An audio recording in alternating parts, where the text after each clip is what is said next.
Esto es Imagen Empresarial y me da mucho gusto saludar esta mañana a Gregorio Canales Ramírez, director de nuevos negocios de DIMSA, CEO de North American Investment Solutions y exsecretario de Economía de Nuevo León.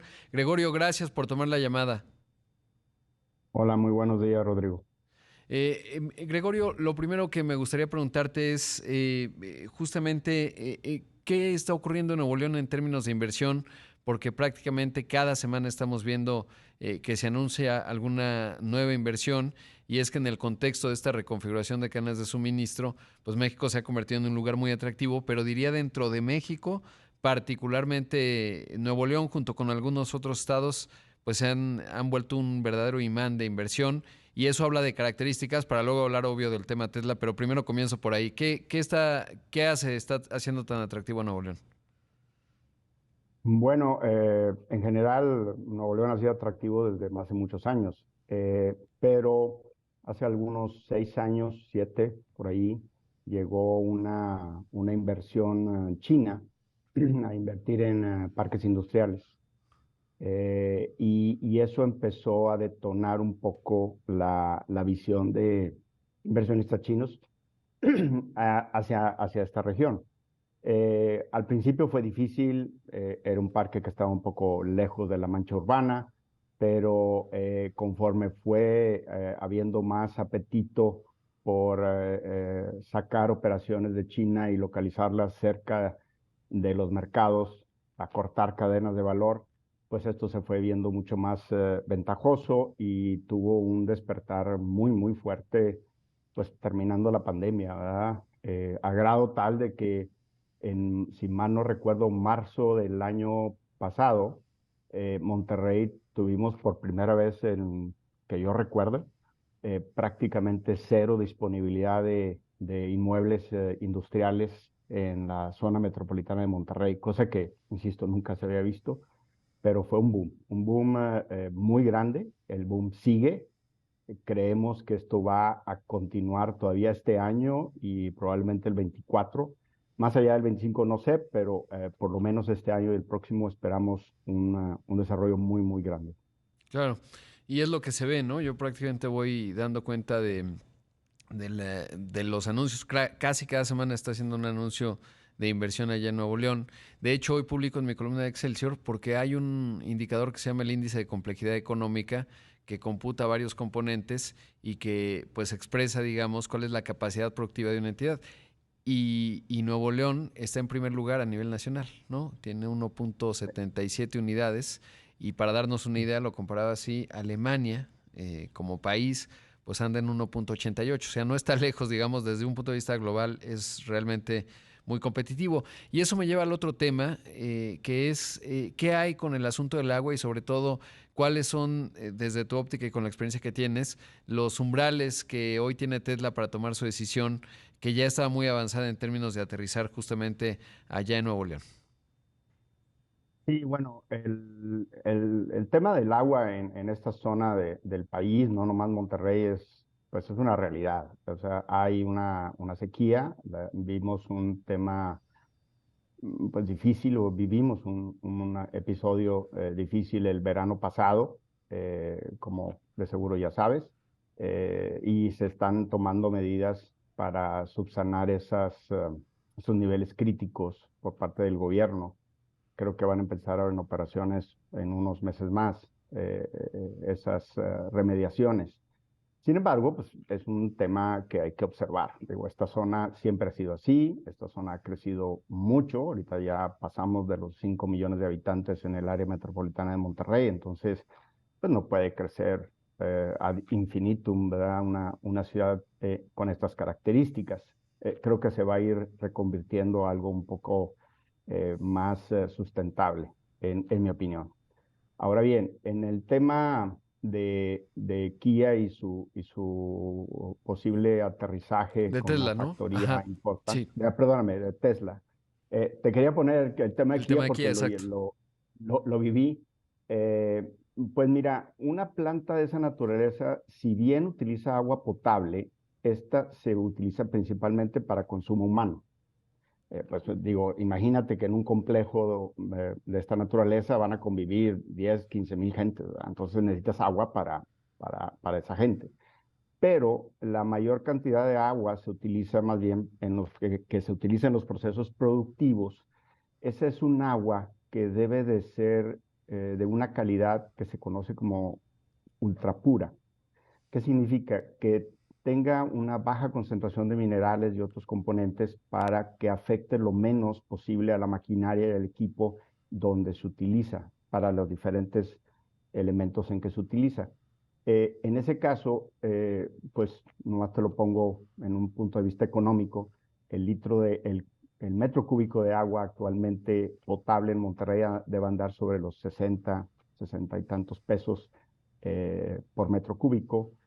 Si a esa agua, que es potable, la puedes tomar, pero pues tiene una carga mineral fuerte, tienes que desmineralizarla a través de pues, diferentes procesos, membranas, filtros, ósmosis inversa, pues le tienes que añadir un costo para eso, que rondará los 17 a 23 pesos por metro cúbico, pues ya te sale en más de 80 pesos el metro cúbico. En cambio, si utilizas agua reciclada, que la hay en abundancia, pues esa anda más o menos sobre los 12 a 13 pesos el metro cúbico, le suma los mismos 17 a 22 pesos de tratamiento y te sale pues a menos de la mitad del valor. Entonces, es una situación económica obvia que una planta de esta naturaleza va a irse por el agua reciclada. Que eso es lo que hicimos en el caso de Kia. A Kia se le creó una infraestructura para abastecerlo hasta 100 litros por segundo de agua reciclada. Ahorita tiene una instalación que usa 70 litros por segundo, pero puede crecer. Entonces, pues es donde el impacto es más fuerte. Existe tuberías de agua potable, sí, pero principalmente es para el consumo humano. Qué interesante porque eso, digamos, quitaría la objeción que ha planteado la federación. El presidente que lo dijo enfáticamente, dijo Nuevo León no, porque no tiene agua. Pero de acuerdo a lo que nos estás diciendo, pues no es necesario, digamos. Y luego el presidente pues se ve que ya ha tenido sus argumentos.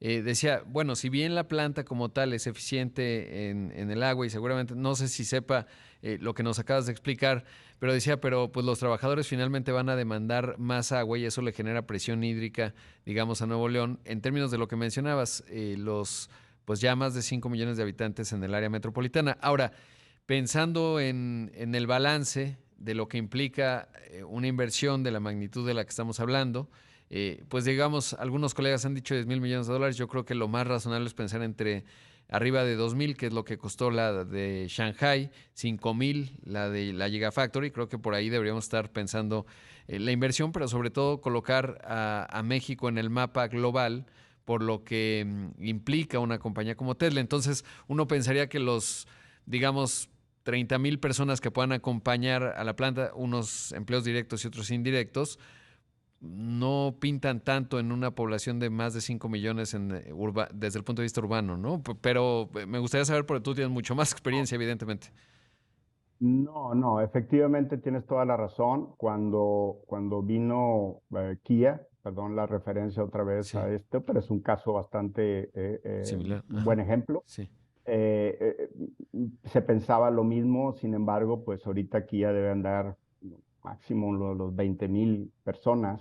Ya Kia y sus proveedores, que son claro. como 12 que están en el mismo campus, pues realmente no es un impacto tan fuerte en el mercado laboral de esta ciudad, insisto, de más de 5 millones de habitantes, ¿verdad? Sí tiene una ligera impacto en la zona específica donde se vaya a localizar, eso sí es cierto, pero no a nivel de toda la ciudad.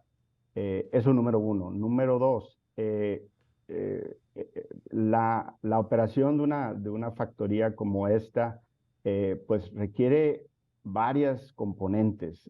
Uno es el agua, sí, pero también es la energía eléctrica. Claro, esto es Imagen Empresarial. Esta mañana está con nosotros en entrevista Gregorio Canales Ramírez. Él es el director de nuevos negocios de DIMSA y CEO de North American Investment Solutions, así como exsecretario de Economía de Nuevo León. Y nos contabas, Gregorio, bueno, pues ya del tema del agua, que una planta como la de Tesla, tomando en cuenta la experiencia que te tocó a ti en términos del aterrizaje de Kia, esta empresa sudcoreana muy grande, que a manera de broma, ahora que voy mucho a Monterrey, dicen que es pescorea, ¿no? Ya no pesquería porque hay muchos coreanos ahí. Y lo otro que nos interrumpió el corte fue la parte de la energía. Ahí, ¿cuál es el umbral? ¿Cuál es la discusión que hay que tener cuando uno piensa en que una compañía como Tesla pudiera aterrizar con una Gigafactory allá en Santa Catarina, en Nuevo León? Realmente para el caso de Tesla no anticipamos mucho problema porque generación de energía en la zona existe y existe en buena capacidad, aunque se paró la planta de Iberdrola localizada en Dulces Nombres, que generaba más de 1000 megawatts. Aún así se ha podido suplir esa proveeduría del fluido eléctrico y existe una buena cantidad. Existe también una buena cantidad de líneas de transmisión en alta tensión, 400.000 voltios. Eh, donde hay problemas es cuando bajas de 400.000 voltios a 230 o 115.000 voltios, que es lo que se considera ya más alta tensión, pero a nivel distribución, y luego la baja todavía mayor a lo que es media tensión, sean 34.000 o 13.000 voltios, para el consumo, ¿verdad? Es ahí donde tenemos el problema. Acuérdate que por la reforma del 2014, el área encargada de esta parte, que es la distribución, transmisión y Ujú. distribución, es CFE. Y ahí hemos visto que no ha habido la inversión suficiente a través no sé si tú sabes que existen los mentados PRODECEN, el Programa para el Desarrollo del Sistema Eléctrico Mexicano, que pues se han convertido a través de los años en pues lista de buenos deseos y no se concretan por lo mismo, porque a lo mejor CFE no tiene el capital para poderlo hacer. Y es ahí donde tenemos más problemas, con el advenimiento de esta ola de nearshoring que hemos tenido en los últimos años, el crecimiento, instalación de plantas, ha golpeado duro a esta última línea de distribución del fluido eléctrico y ahora tenemos una situación, no puedo decir crítica, pero si no se hace algo pronto, sí pudiéramos llegar a tener crítica. Y no es privativo de Monterrey, es privativo de todo México. Exacto. Y quizá Monterrey estaba en la mejor situación previo a esta situación. Incluso a nivel eléctrico le llamaban la joya de la corona, porque era el sistema mejor estructurado para fallas en todo México, ¿verdad? Por una serie de circuitos que hacían que si tenías una falla en un punto, automáticamente el fluido eléctrico llegaba por otras vías. Pero aún así, pues como todo, ¿verdad? Si no inviertes, dejas caer el sistema, pues se va quedando ahí y va dificultando el crecimiento. Muy probablemente una planta como Tesla, por lo que yo creo, y esto te lo digo de puro conocimiento que tengo de la experiencia con Kia, muy probablemente debe andar sobre el requerimiento de 200 a 250.000 kVA de capacidad, y para eso, esas cantidades, tú ya puedes conectarte directamente a alta tensión, a los 400.000 voltios, ¿verdad? Porque ya es conveniente económicamente. Y aparte que es un fluido mucho más confiable, no hay interrupciones como en el otro sistema, las interrupciones que hay son planeadas para efectos de mantenimiento, cosas así. Entonces, es conveniente para una planta de esta naturaleza conectarse a alta tensión y hacer toda la infraestructura que se requiere para bajarlo a la tensión que requieren sus procesos productivos. Claro. Entonces, en ese sentido, yo no veo un problema. Obviamente, sí hay, siempre y cuando ver en qué punto específico, en qué terreno específico se va a ubicar, porque hay terrenos en donde se puede conectar a 100 metros de una línea de alta tensión, y habrá otros en donde vas a tener que hacer una infraestructura de varios kilómetros para poderte conectar. Entonces, ya esa es una decisión un poco más fina de poder decir dónde exactamente. Claro. Oye, y con la experiencia que tienes en el aterrizaje de Kia en nuestro país, se puede, o sea, digamos, Es obvio que hay unas ventajas comparativas inmensas de Nuevo León para una propuesta como la que tiene Tesla, sobre todo porque además tiene la cercanía con Texas, capital humano que es muy intensiva, digamos, y ya un ecosistema automotriz potente. ¿Podría aquí en su momento haber aterrizado sin la anuencia del gobierno federal? Porque es obvio que desde la federación, al menos lo que ha dicho el presidente, estoy seguro que en Cancillería están trabajando de manera distinta y tratando de tejer fino, o esa es la impresión que tengo. Lo mismo la Secretaría de Economía, porque son listos, porque saben lo que implicaría el aterrizaje y echarlo a perder, pues por una fijación, digamos, de activar un aeropuerto, pues no parecería lo mejor. Pero lo que te quiero preguntar en concreto, Gregorio, eh, cuando te tocó lo de Kia, ¿habría sido posible en una situación en donde el gobierno federal en ese entonces hubiera dicho, no, a mí me gustaría más que estuviera en el Toluca, ¿no? Para hablar de los mismos tiempos. ¿Habría sido factible que aún así Kia y el gobierno estatal dijeran, no, aquí tenemos las ventajas, tal, está resuelto como nos lo has contado en términos de agua, de energía? ¿Lo ves posible o sí es un gran inhibidor, digamos, a la hora de la toma de decisión? Mira, en más de 30 años que tengo atrayendo inversión extranjera a este país, te puedo decir que el que toma la decisión final de dónde ponerse es la empresa. Por más que uno quiera favorecer un lugar o no favorecer otro, el que toma la última decisión es la empresa. ¿Por qué? Porque ellos ven las condiciones actuales, pero también ven las condiciones a mediano y largo plazo. Pues estás hablando de una inversión que va a durar 20, 30, 40 años, ¿verdad? Si no, fíjate lo que pasa en Nissan, en Aguascalientes Ramos y otras Arizpe, áreas así, ¿no? ¿verdad? Ajá. Exactamente. Entonces, tienes que tener una visión de largo plazo en ese sentido. Entonces, sin embargo, sí, la participación de los diferentes órdenes de gobierno es importante, sí, es cierto, eh, eh, pero una decisión de una compañía como Tesla y como otras del ramo, eh, creo que ahora hay otras variables más importantes que deben de tomar para poder, finalmente ellos lo que buscan es su beneficio, ¿verdad? Y el beneficio es ahorita, es a mediano plazo y a largo plazo. Entonces, ellos van a enfocarse a eso. Si el gobierno facilita las cosas para una cosa, pues qué bueno, eso es mejor. Y así sucedió con Nissan en Aguascalientes, y así sucedió con Mazda, Honda y todo en Guanajuato, y así sucedió con Volkswagen en Puebla, ¿eh? No, no te creas Ujú. que es nuevo. Yo tengo muchos años en esto y lo he visto.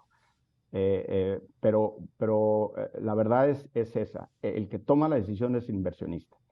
El gobierno debería de facilitar las cosas.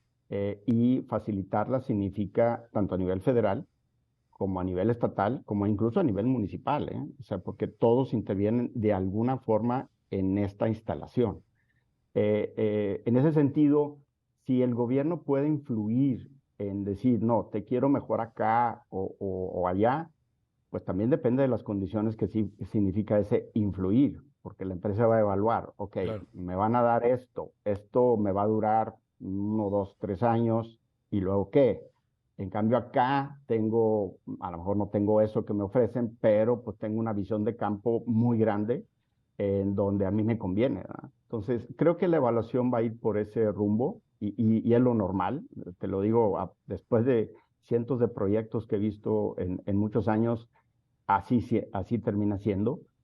Y cuando no, eh, pues las empresas se han visto en problemas en seguir evolucionando y desarrollando su producción en las zonas en que han escogido, ¿verdad?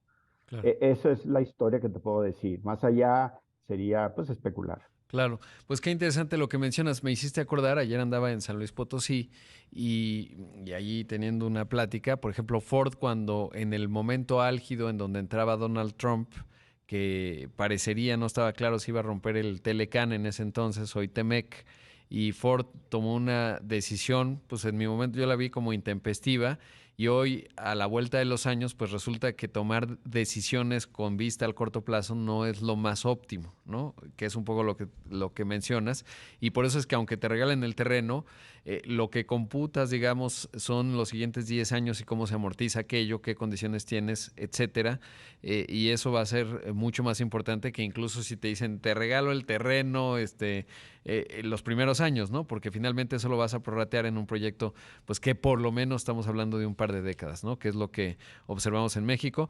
Pero la verdad, te agradezco mucho, Gregorio. Espero que volvamos a platicar porque además pues hay muchas inversiones y muchos ángulos que comentar. Ahorita la coyuntura está en Tesla, pero claramente el conocimiento que tienes pues es muy puntual, muy útil, pero sobre todo de quien hace en la práctica más allá de la especulación. Y te agradezco mucho la entrevista. Hombre, a ti, Rodrigo, por la entrevista y cuando quieras, mándame un mensaje y nos conectamos. Gracias, Gregorio. Ahí escuchamos Hasta a luego. Gregorio Canales Ramírez, director de nuevos negocios en DINSA, CEO de North American Investment Solution y exsecretario de Economía de Nuevo León.